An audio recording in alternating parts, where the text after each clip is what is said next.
Hi, I'm Don Matteo, and when I'm sat in the rock bar having a pint, there's nothing better than reading and listening to Write in the GaryKellys.com. So you joined Leeds August 2000 from Liverpool. What attracted you to Leeds? To be honest, I had 5 years left on my contract at Liverpool. I never really wanted to leave Liverpool, to be honest. But Gerard Houllier basically said to me that Ziege was signing from, I think, Bayern Munich, and he was going to play and I wasn't going to play. And I believe the season before that I was probably one of the best players in the club. Yeah. So I wasn't happy not to play. So I said to him, "What's my options?" He says, "Well, the options are that certain teams have been in for you." Leeds United was the first one he mentioned. There was about 6 or 7 teams, but right, Leeds, I knew a few of the young lads there. I knew a good young side. We'd played them that season. I actually thought they were a shower of cocky little shits, to be honest. But I think we actually beat them at Anfield. Yeah. But I knew they were hungry. I could see in their eyes they were a hungry team to do well. So I thought, I knew Gary Kelly from meeting on nights out and stuff, and a few of the other Irish lads. So I knew a little about the history of the club, and I knew the fan base was big, and it looked like they're on the up. Yeah. So basically, first port call was Leeds United, and met Rizdale in the Malmaison just over the road from where we sat.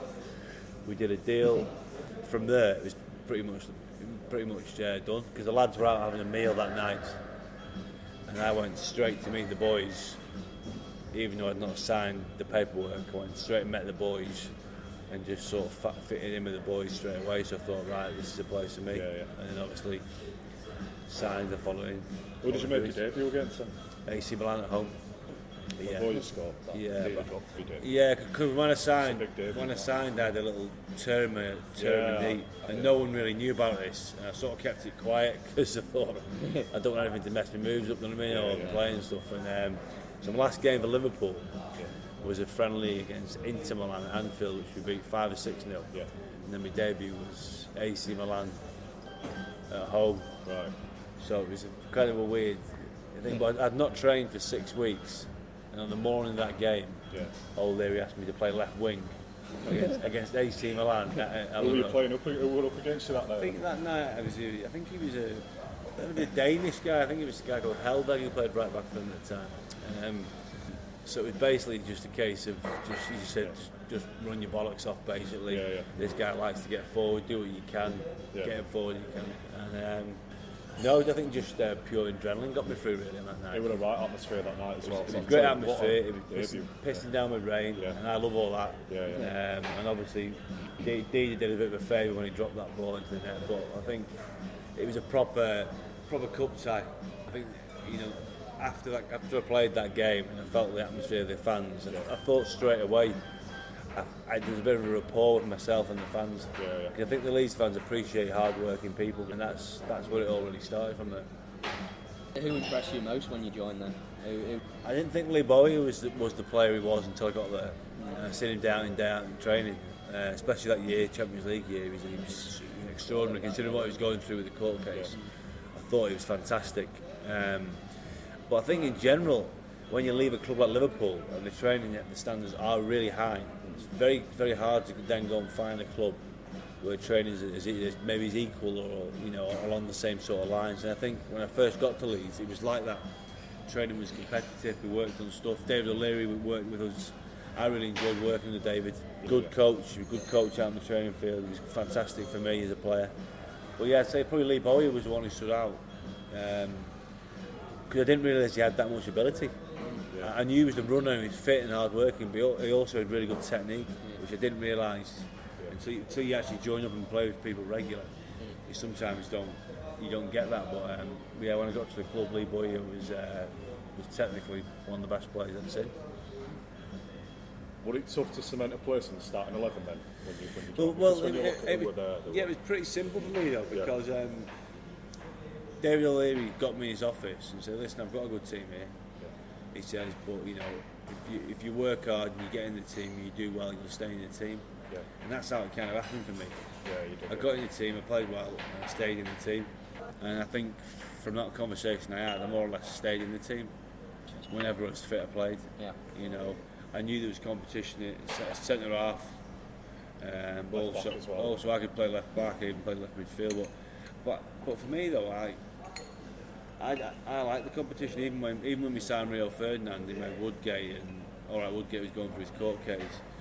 I mean, you have Lucas Radaby there and all that. I always felt that there's always a place for me in the team somewhere, whether it was centre half, like I say, left back or left midfield. But obviously, centre half was a position I wanted to play. I think once Rio came to the club, I think me and him more or less cemented that ourselves. And Woody was going through the court case. He'd lost a lot of weight. The chief was injured a lot. Yeah. But I think the gaffer still thought that the strongest partnership at the time was me and Luke. Was me and Rio. The fans might have disagreed, but I think at the time we had a very good partnership. And I think probably one of the best partnerships in the Premier League that year. Everyone knows he's not. He stands on his feet and all that, and it seemed like he read the game very well. So it made my job easier. And also, he basically made a bit of telepathic. What's the word? Telepathic. Yeah, a little bit. I sort of knew what he was doing. He knew what I was doing. And you could see his next move. yeah, kind of like that. And he knew when I'd mess up. If he messed up, I'd cover him. And we had that kind of thing going on, which sometimes takes years to get right. But with me and him, I think we both had good footballing backgrounds. Like he'd been at the West Ham Academy. Yeah.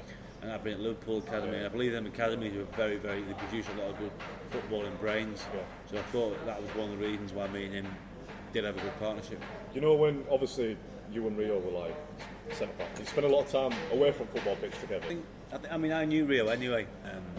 So obviously the first time he'd come to the club, we roomed together. So then we'd go for meals together, and we all sort of lived in Alton Hall. There was quite a few of us living in Alton Hall and Rothwell. Yeah. So a lot of us did go for meals on regular occasions, and we did like a social. Everyone knew that we liked a beer. Obviously at the right time. I think it did get blown out of proportion a little bit. Everyone was saying that we were out every single night. We weren't. I think we'd have liked to have been, but it was hard. You get off the plane after playing in the Champions League, you'd land back at Leeds Bradford Airport, and it'd still be midnight, and you're still buzzing. Yeah. You want to go and have a pint with your mate. That was just the way it was then. I remember we got off the plane after, I think it was the Anderlecht game or something like that, and then we just all whizzed up to Majestics, and we had all our cars parked right out, more or less on the pavement outside Majestics. We all bombed in, quick pint, and off. Yeah. So we did have a really good bond and a good team spirit, but. I think everyone thought it got a bit out of control at the time, but I don't think it really did. I just think we were close knit. We liked a beer, and we were all young lads. What were your greatest achievement for Leeds? I think captain any club and our club Leeds United's history, and it was a big thing for me. I think when you get told that kind of news, I needed half an hour on my own because it was quite emotional. When Rio had been injured a couple of times, I'd captained the side a couple of times. I think Villa away was one. Yeah. And David had sort of said to me, you're doing a good job at that today. Because I was always a talker on the field. So, and for me as a captain, I know some people say that people lead by example, like the way they play. Like Gerrard's not a great talker, Lucas Radaby's not a great talker, but the way they played, they've done it for me. Me, I like a character as a voice. So I like to talk, and that's the way my captaincy sort of went. Same in the dressing room, would always be a voice. Yeah. But I think that was probably the best thing for him. And also, the thing with Milan is that you're gonna for the next 100 years. I know. That it's always going to be. The thing about Milan I'll never forget is just you'll never get a group of players sat on the pitch in front of 9,000 people singing songs back and forth. Yeah.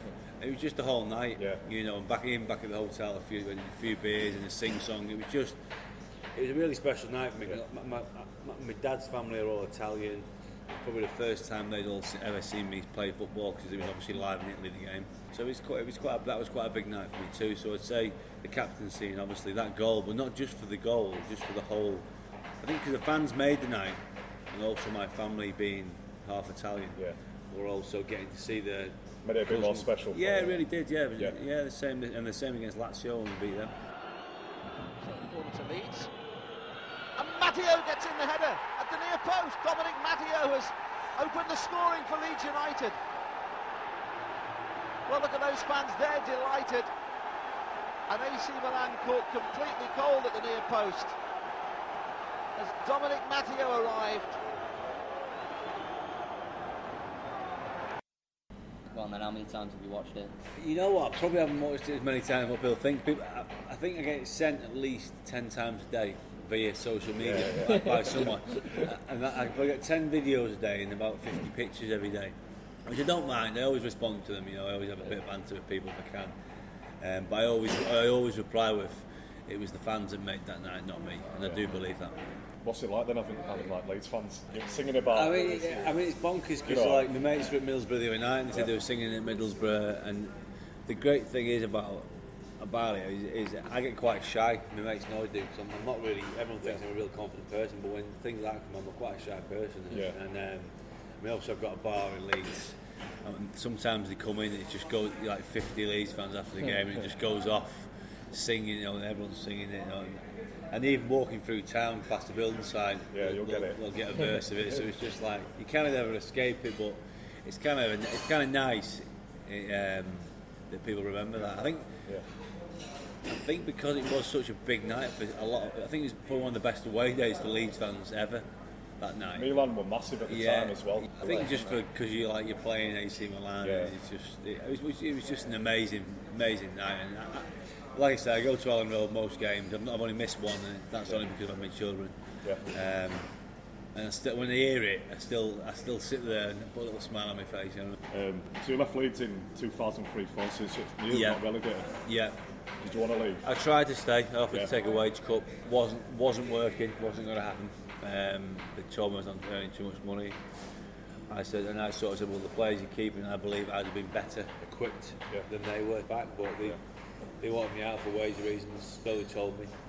Tried to stay, and then I had a few offers. Blackburn came in for me, and I was good pals with Graham Souness. I played under Liverpool, and he just said, listen, come to Blackburn, you'll be playing every week, you know, a decent contract for you.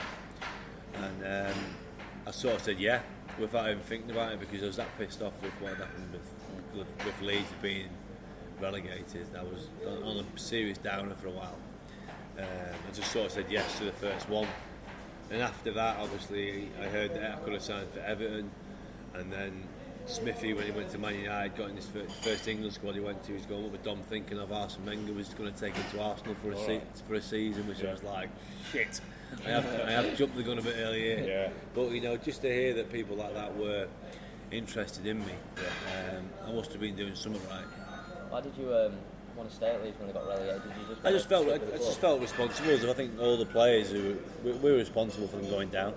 I know some bad decisions made behind the scenes as well, which didn't help, but we were the ones on the pitch, and I just think, like I say, the responsibility of being captain, I wanted to stay and fight my corner and try and help the club get back up, and that's the reason, really.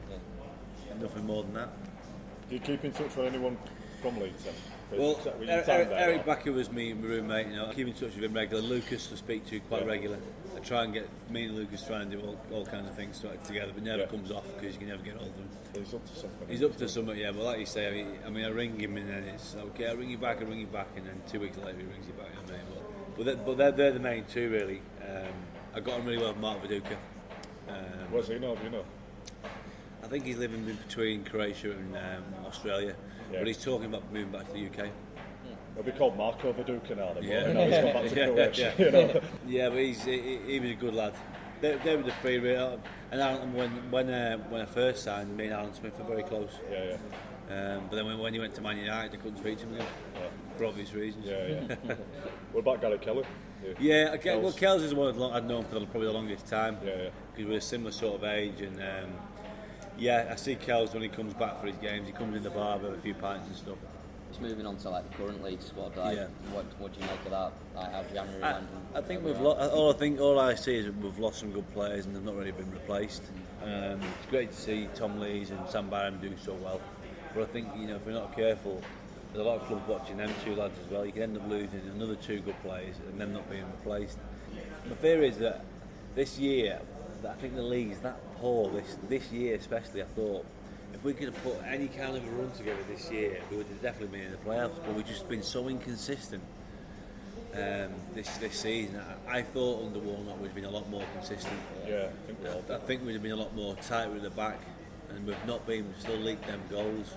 And you look at Tom and Sam and people like that. They're still young boys. They're still learning their trade. And I think, there's been no real voice or an experienced player. Someone like maybe me at the end of my career who's like getting on people's cases a bit more. So I think they've got some good players. And on paper, if you look at when I was looking at the team sheet before every game, I always look on paper and think on paper we're the better team here. Yeah. But for some reason, we can't convert that into beating teams. We're missing that special player out. Well, that's it. The fans want a marquee signing or a couple of marquee signings that makes them go, oh bloody hell! I'm looking forward to watching Snodgrass play today when he was at Leeds. He was good to watch. We're missing a couple of players like that, and until we sign them, the fans are going to come through the doors seeing the same thing every week. Yeah. We don't change much the way we play. Do you think Warnock's the right man? I mean, I think when he all come in, let's all be honest, we all knew he had a great track record. We did, yeah. And we all sort of got behind that. I don't know, when I see Neil, and I spoke to him a few times on the phone, I don't know if he's still got that hunger that he had a few years ago. I think maybe it's time he wants to pack in and spend more time with his family. I'm not saying he's not putting 100% effort in. You can still see he's got a bit of passion on that sidelines, but I think Leeds United needs to be built. Needs to get a manager who's going to build the club and make it stronger, and who's going to be there for a while. Yeah. I think with Neil, more than likely he's going to pack it in the season, or if he might get another season out of him. We need a manager, and a good manager, who might be at the club for the next 4 or 5 years. I know it's hard to say that, but I believe we do. And if it's Adkins or someone like that, you need someone who's done it before, who's got experience of that division, and also get the youth policy right again as well. Because we've got some good players coming through again. Let's get them through, get a few into the team, but also let's buy some good players in. Because that's what we all want. If Warnock goes in May, like we all think he's going to do, who would you like to see come in then for that 5-year plan? I mean, to be honest, if he lost his job at Villa, I'd like to see someone like Paul Lambert. I believe Paul's been interested in the job before. That'd be the kind of guy. Because I know Villa haven't been doing great, but I room with Paul in Scotland, and Paul is a real football man, and he's a thinker, and he'd build from the bottom up. You know what I mean? And there's still lots of things to be sorted out behind the scenes, but hopefully if the new people involved, they're doing that. And let Paul get on with building the football club. Someone like Paul, I mean, Adkins would obviously be another one that you'd throw into the hat for his track record as well. But I think Neil's future is probably going to be short term. Well, see, I thought Adkins would have got to Huddersfield, but they've just got Robbins. I didn't see it. I thought so. Maybe Leeds have said some wait till the summer. Yeah, maybe. Wait till the summer. And we'll do it.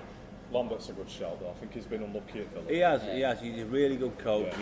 He works hands on with the players, and he'd be perfect for Leeds. He'll become a top manager, Lambert. So what's your future like? Well, I've got a few things going on. Obviously, I've got my bar around the corner, which I'm involved in. But my future is hopefully back in football. I've just obviously started this striking soccer schools. I'm excited by that. I really am. I just had some kids down the other night doing a bit of an induction night, and just to be out there knocking a few balls about with young kids. I feel as though I can develop players. I felt like when I'd done the reserves at Stoke for a little while with Tony Pulis, there's definitely a few players in their first team now that I can see the little changes that I made to their game and helping them now in the Premier League. So I think I've got something to offer on the coaching side. But hopefully, I've always said it, I'd love to have a job at Leeds United in some capacity, whatever it is, get me through the door. I feel as though I've got something to offer, whether it's towards an ambassadorial role or a football role. A job at Leeds United for me it would be awesome, and I'd give it 110%. Yeah, like you do the Yorkshire radio. I do the radio, I do the columns, I do I did do quite a few Q&As around the city. I've got a few coming up. But everything I do really is around Leeds United, so for me to have a job with them, it would just make total sense. So hopefully, fingers crossed that can happen. So the striker soccer school, so if you want to tell us about that, we'll put that. Yeah, well, but basically it's just a vision with it's a soccer school with an ethos that I believe in, that I learned at Liverpool, which was respect. Well, the first thing you do is respect your coaches, respect who you're playing with, And also, I was telling kids the other night, I wasn't the most skillful, I wasn't the best dribbler of the ball, I wasn't this. A lot of things I didn't have as a footballer, but I had the best attitude, and I wanted it more than anyone else. And I listened and I learned, and I got to play at the highest level through hard work and listening and learning. And some kids, I see it, they don't want to put the hard yards in. And I say to them, it's worth it. And I just feel like I can develop kids. I said to the kids, you come to my soccer school, you do your 6-week first course. If I can't improve you a player in the first 6 weeks, you don't come back. Because I believe in 6 weeks working with kids, I can improve the player to a certain degree. And all the parents will get a full report off me or one of the other coaches, what they've improved at and what they need to improve at. Even if these kids play for other clubs, as in on a Saturday or a Sunday, I can improve these kids. And hopefully my belief is, and what my dream is really, by doing this in Leeds, is to get one kid into Leeds United's first team. If I could do that, I'd be the happiest man around. I really would. And speaking to some kids, doing some promotional work at the White Rose, I'm there again this weekend doing it. He'd been released by Leeds United and he felt he'd been unfairly released. I said, well, get yourself down, let me have a look at you. I've got access to Neil Bourne's phone number, I've got access to the new owner's phone number, and I'm sure a phone call off me saying this kid's a good player, he needs another chance.